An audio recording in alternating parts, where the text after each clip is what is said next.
Hello everyone and welcome back to IMO Reviews. I was very lucky to get an early screening of the new Ari Aster movie, Eddington. Taking place in the fictional town of Eddington in the state of New Mexico, Joaquin Phoenix plays the local town sheriff who is dealing with the craziness of COVID-19 as it unfolds. And that's all I'm really going to say in regards to the plot. I really think it's best you go into this one knowing as little as possible, because it's an Ari Aster movie. And if you know Ari Aster, you know it's not going to be straightforward. And I can gladly say that Eddington is a really good time. I had a lot of fun with this movie. Don't get me wrong, it's not going to work for everybody.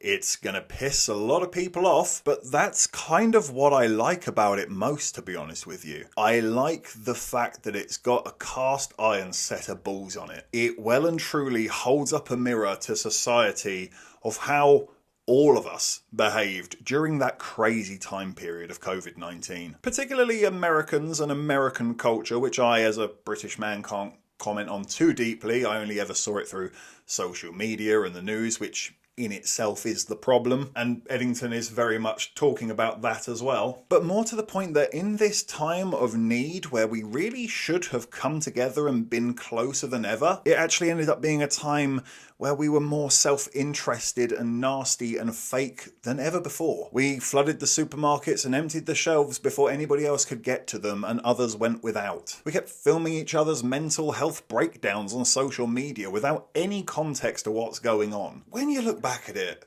what the fuck really happened, guys? And that's why I really loved Eddington.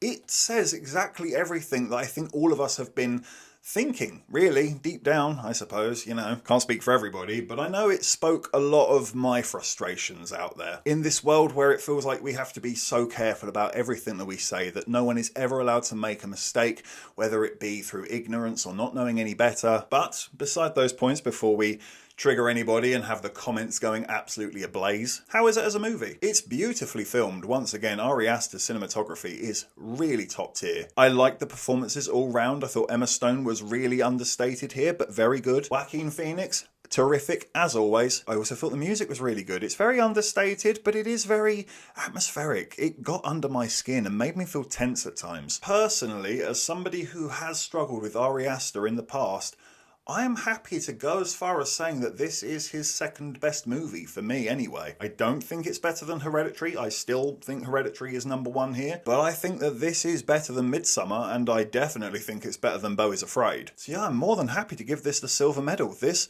really worked for me. But it doesn't go without its problems. One that I've already mentioned, that this is not going to work for everybody. If 2020 and that period of time was particularly troubling for you, for whichever reason you may personally have, this could be a little bit irritating, pushing some buttons that you just don't want to be pushed right now. So if that is you, then maybe just give this one a wide berth. Or even if you're just sort of sick of that subject matter, if I'm being honest with you. I know I am, and I must admit it does give the film a lack of rewatch value. I do also think there are maybe one too many characters here. At one point there are characters that feel like what they are representing is already being represented elsewhere in the movie, or being touched upon, or even with it being present through this character, it's not really going far enough. It's just there to say, hello, we're part of the subject too, but it just isn't really enough narratively. Feels a little bit thin at times and like it led to nothing, which in turn makes the film a little bit too long as well. I believe this is coming in a little bit over 2.5 hours, which,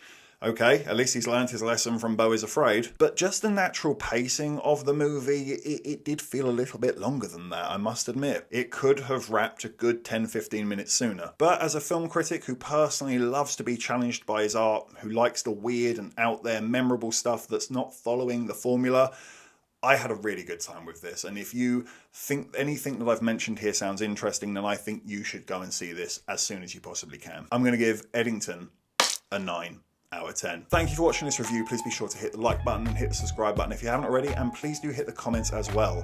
Have you seen Eddington? What did you think about it? What do you think about Ari Aster? Let me know in the comments down below. And of course, if you haven't had enough of this crazy ginger, you can always click on these suggested videos right here and get yourself lost in an IMO wormhole. But if not, take care. I look forward to seeing you on the next review.